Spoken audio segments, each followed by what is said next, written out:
welcome back to Shoogly Shed Motors. We are going to sort of continue with the XJR sort of refurbing various different parts. Obviously we rebuilt the engine.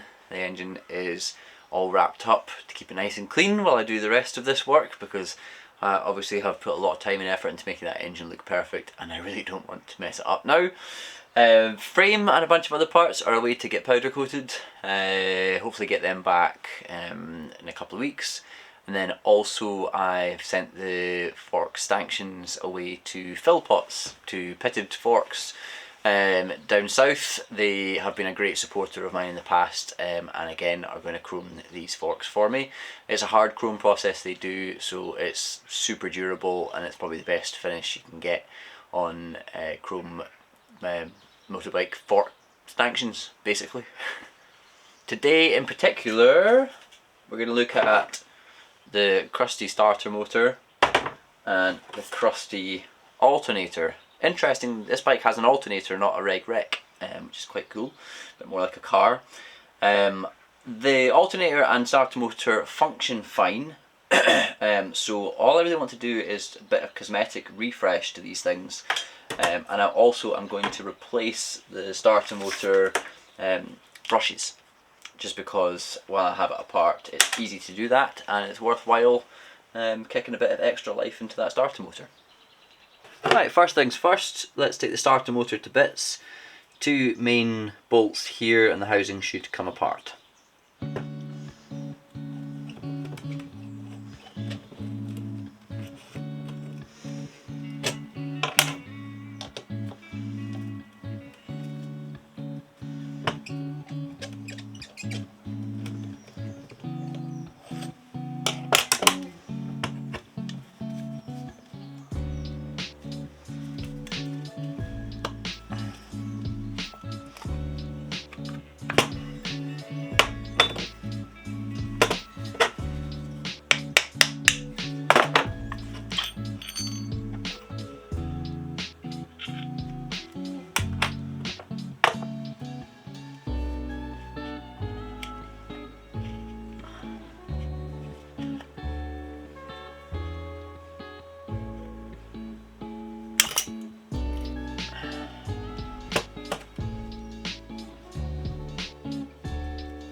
all the painted parts are now dry, ready to be reassembled.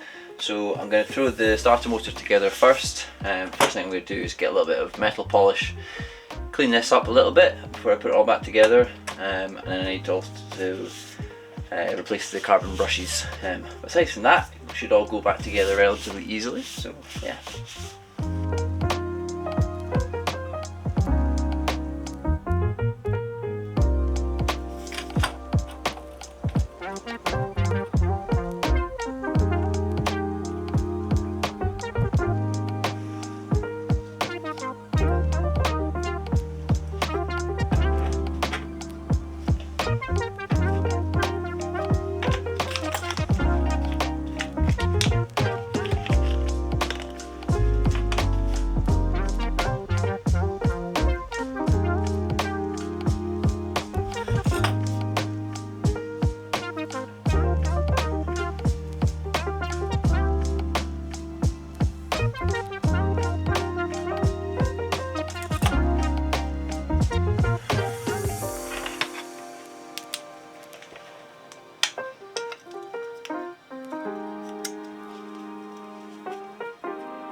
That's the alternator back together as well. So yeah, alternator and starter motor blasted, well, stripped, blasted, coated and put back together again. And they look pretty good to me. I've tested this one already. It works fine. I'll double check that the alternator's working, just go through the wee checks that it tells you in the Haynes manual, just to make sure that everything is tickety-boo with that. But aside from that, great result. They'll go really nicely into the new engine. I'm probably going to not fit these until the engine's into the frame, because it's just more weight for me to try and wrestle with trying to get the engine in and out of the frame. So I'm just going to store these for just now and continue sort of restoring other wee parts. I've got clutch master cylinder, brake calipers, things like that, brake levers, clutch cylinders, all these things to rebuild. So yeah, there's plenty of work to be getting on with. We're getting there. It's getting towards that kind of enjoyable stage of a build where, you know, they start to reassemble stuff. But before we're just there, we've still got a wee pile of parts to work our way through. Before I wrap up this episode, I wanted to have a little conversation about Patreon. So for those who don't know, Patreon is basically a platform, a website, where you can pledge money basically towards creators and content creators and things like that, people like myself. Usually on Patreon you can get something in return for that pledge, so if that's exclusive content or merchandise and things like that, Patreon kind of is a good platform for that. I signed up for Patreon just at the end of last year, just because I'd had a couple of messages from viewers on my YouTube channel asking if there was any way they could financially support me, which it blows my mind that people watch my videos for starters. It blows my mind tenfold to think that there's people out there that actually want to give me money to do this. So yeah, it is awesome, and I wanted to just set up a platform for anyone that really wants to do that. You know, if you want to just chuck me a couple of quid every month, even just to get me, you know, a coffee in the morning or whatever, that would be very much appreciated. Just now I can't really offer anything in return for a pledge on Patreon, but I'll look at options in the future. But if you really, you know, desperately want to part with a few quid now and then yeah, please check out my Patreon and sign up if you are, you know, if you're up for that, and if you have the means to do so, that would be awesome. Thank you very much. As usual, please do give me a like, leave me a comment and subscribe to the Shoogly Shed channel, and I will hopefully see you in the next episode. I'm not entirely sure what we'll be doing yet, but we've got exciting things obviously with stuff being away at the powder coaters. When stuff comes back, we'll be getting, you know, engine into frame and other such like, maybe try and get a rolling chassis before too long. And like I said earlier, just plodding on with restoring other parts for this bike. Yeah, it feels like progress is being made, and I can't wait to see what more we can get done. Take care. Goodbye.